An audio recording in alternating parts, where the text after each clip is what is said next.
Welcome to District Command Central, your go-to source for the latest news and updates on the Washington Commanders. Don't forget to hit that subscribe button and ring the bell so you never miss a play. The Washington Commanders may have walked off the field in Week 3 with a convincing win against the Las Vegas Raiders. But beneath the scoreboard glow, a shadow looms large. Victory should have been sweet. It should have been the kind of Sunday that sends fans home buzzing with optimism, with analysts talking about a team finding its rhythm, and with a locker room full of high fives and grins. Instead, whispers began to ripple across Northwest Stadium late in the game. Whispers that quickly turned into worried conversations and anxious speculation. Terry McLaurin, the heartbeat of this franchise, the man whose consistency has been the one constant through years of turbulence, limped off with a quad injury. Suddenly, all the joy of victory felt fragile, like it could crack at any second. Because for Washington, losing McLaurin, even temporarily, is the kind of twist in the season's script that can turn a promising story into a painful drama. For McLaurin himself, this was supposed to be a moment of rediscovery. He hadn't looked quite himself through the early part of the season, which wasn't shocking when you remember the saga of his summer. The drawn-out contract standoff with Adam Peters, Washington's hard-nosed general manager, stole valuable practice time, robbed him of reps with quarterback Jayden Daniels, and delayed his chance to get into rhythm with the rest of the offense. But against Las Vegas, there was something different in the air. He found his groove again. 3 catches, 74 yards, and flashes of the sharp, explosive route running that had once made defensive backs across the league break out in cold sweats. It wasn't a monster game, but it was vintage McLaurin, enough to remind everyone why he's indispensable. And then, cruelly, just as momentum seemed to be returning to his side, the injury struck. The sight of him exiting, with the game already decided, left fans staring at the field as if it had just swallowed the season whole. The decision to keep him out once the injury occurred was the only sensible one. Washington had already secured control of the game, and risking further damage would have been reckless. Yet the sight of him being listed as questionable to return carried an uneasy finality. That one word, questionable, was all it took to shift the narrative of the night. Fans know that for every routine precautionary exit, there are dozens of stories where a minor knock ends up being something that lingers, festers, and derails a season. And this isn't just any player we're talking about. This is the cornerstone, the most consistent presence in an offense that already looks battered and bruised by fate. And here lies the true tension for Washington. The team is already stretched thin. Injuries have mounted like a cruel joke from the football gods. Jayden Daniels, the young quarterback meant to be the centerpiece of this new era, missed the game with a sprained knee. 2 other stars are out for the entire campaign. Their seasons ended before they even had the chance to truly begin. The Commanders have been asked to prove their resilience from the very first whistle of the season, and now, with McLaurin's status dangling in the balance, it feels like the dam could finally burst. How much bad luck can one locker room endure before optimism gives way to resignation? This is what makes the days ahead so nerve-wracking. McLaurin has built his reputation on toughness. He simply doesn't miss games. In a league where injuries are the most common currency, his durability has been one of Washington's most reliable assets. Fans have come to see him as indestructible, the kind of player who could absorb punishment week after week and still line up the following Sunday ready to take on the next challenge. But football is a brutal equalizer. No matter how strong, how disciplined, how mentally tough a player is, sometimes the body makes the call. Until the test results come back, until a coach or doctor offers clarity, every fan will sit in uneasy silence, waiting, wondering, fearing. Head coach Dan Quinn understands this pressure more than anyone. His own Sunday was marred by a bizarre collision with Marcus Mariota, a freak accident that left him needing stitches. In a way, that moment became the perfect metaphor for Washington's season so far. No matter how prepared, no matter how focused, something unexpected, painful, and disruptive keeps crashing into their plans. The Commanders are fighting not just opponents, but also the creeping chaos of injuries, each one testing the depth of their roster, the mental strength of their leaders, and the faith of their fan base. When the man who sets the tone in the locker room has to leave the sideline for treatment himself, you start to wonder if there's an invisible storm cloud hanging over the franchise.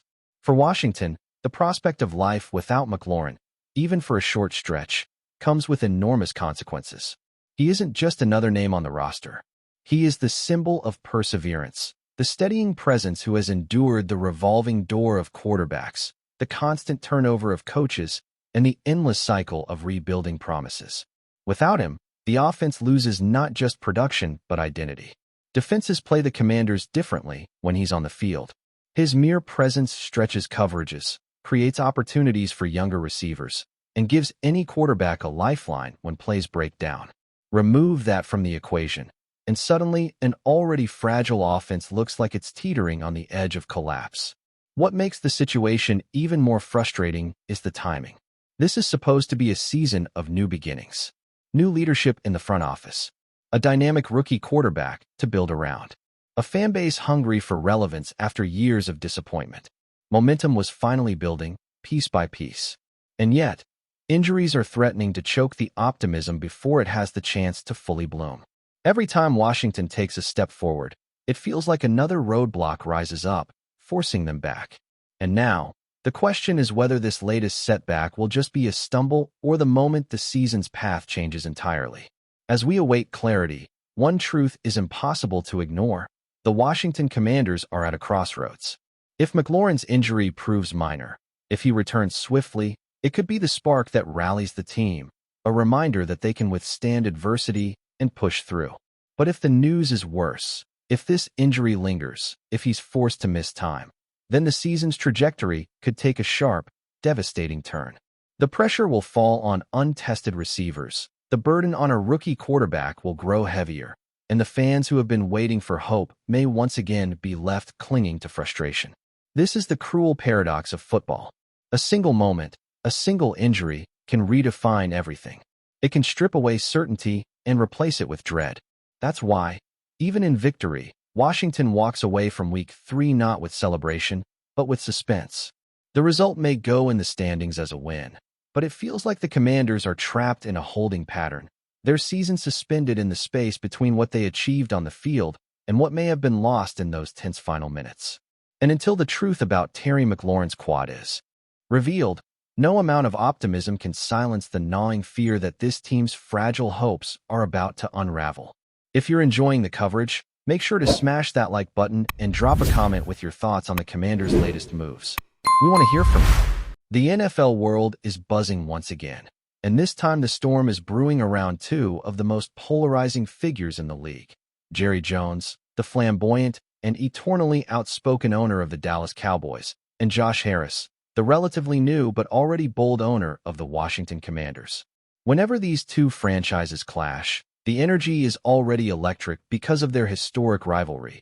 But when the owners start trading verbal jabs, it takes the tension to an entirely different level. This isn't just about players on the field or coaching decisions. This is about pride, ego, and the constant struggle for dominance between two cities that can't stand each other when football season arrives. Jerry, known for being larger than life, couldn't resist doing what he does best, stirring the pot. And Harris, still trying to carve out his own identity as a force in the NFL ownership world, wasn't about to let that pass without firing back with conviction. The backdrop to this latest episode is as juicy as you would expect. The Commanders are in a new era under Harris, who purchased the team after years of turmoil, scandal, and mismanagement that left Washington's fan base beaten down, but still hungry for respect. Harris has been working hard to rebuild not only the roster, but also the reputation of the franchise. He has invested in infrastructure, promised to restore credibility, and tried to bridge the gap with fans who had grown cynical after decades of disappointment. Meanwhile, Jerry Jones, who has owned the Cowboys for decades, thrives on the image of being the face of America's team, the king of Texas football, and the voice that everyone listens to even when they don't want to. He has always relished the role of being the NFL's most vocal owner, and his personality has long overshadowed the league's quieter voices. So when Jones made comments recently that seemed to belittle the Commanders, it was both predictable and yet shocking in the way it reignited the flames of rivalry. What Jones essentially did was dismiss Washington as nothing more than a team still trying to find its way.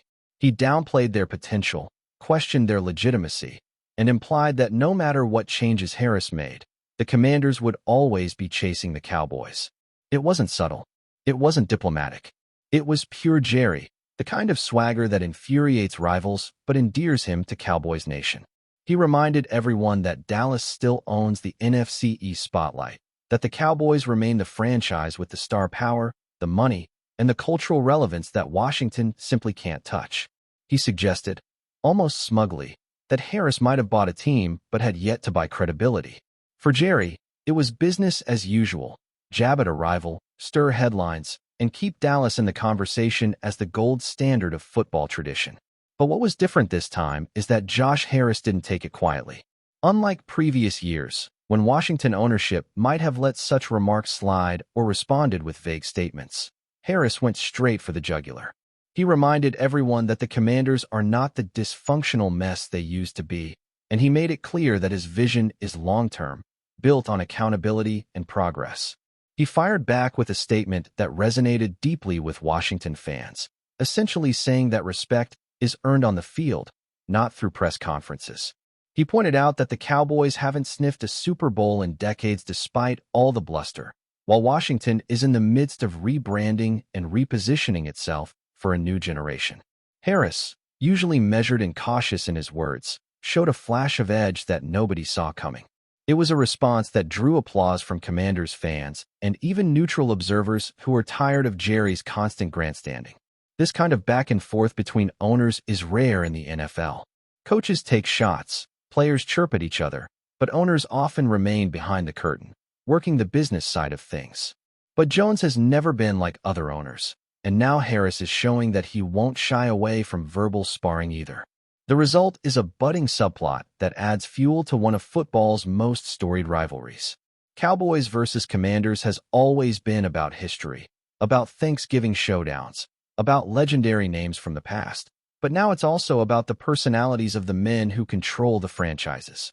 It's theater, it's spectacle, and it's everything fans want in a league where drama off the field often rivals the action on it. What makes this situation even more fascinating is the timing. The Cowboys, for all their hype, continue to wrestle with the perception that they are underachievers when it matters most. They rack up regular season wins, they dominate headlines, but the postseason failures haunt them year after year. Jerry Jones, no matter how confident he sounds, knows this criticism is lurking behind every comment he makes. On the other side, the Commanders are at the very beginning of what they hope will be a renaissance. Harris is not promising instant glory, but he is selling a story of growth, of rebuilding from the ground up, of finally getting out of the shadows of dysfunction. So when Jerry mocks that effort, it's not just trash talk.